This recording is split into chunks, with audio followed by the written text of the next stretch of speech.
Baik, teman-teman, di sini saya akan melanjutkan apa yang sudah dijelaskan sebelumnya oleh Mbak Bella Arginta.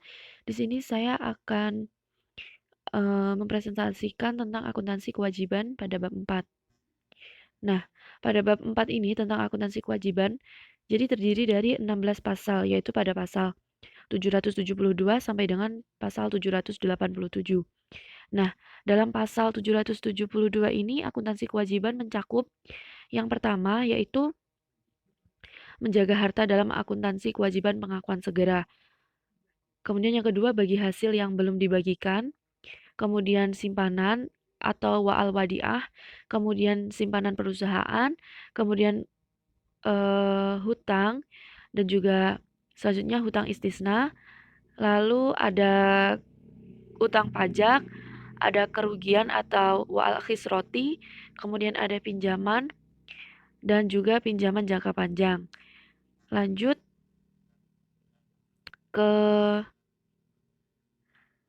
selanjutnya yaitu akuntansi investasi tidak terikat pada bab 5.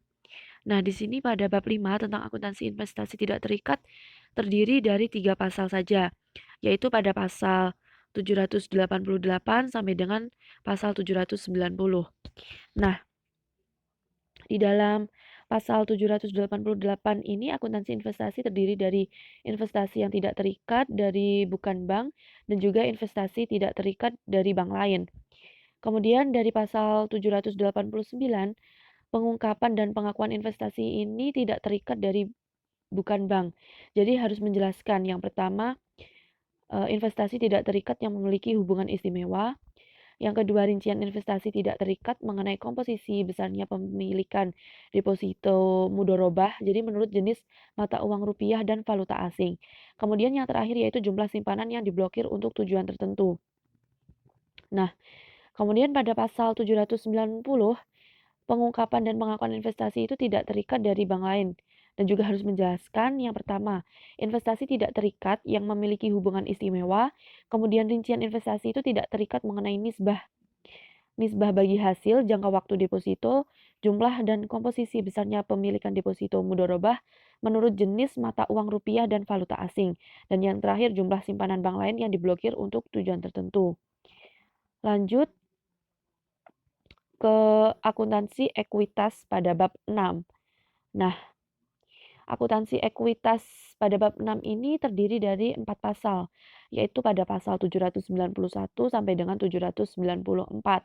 Nah, pada pasal 791 ini, komponen yang termasuk dalam ekuitas itu adalah yang pertama modal disetor, kemudian tambahan modal disetor, lalu selisihan kembali aktiva tetap, lalu laba atau rugi yang belum direalisasi atas perubahan nilai wajar.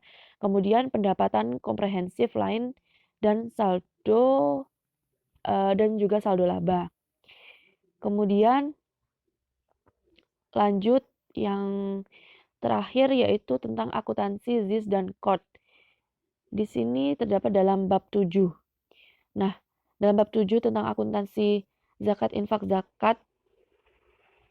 zakat infak dan sodakoh serta KORT ini terdiri dari 2 pasal saja, yaitu pada pasal 795 sampai dengan 796.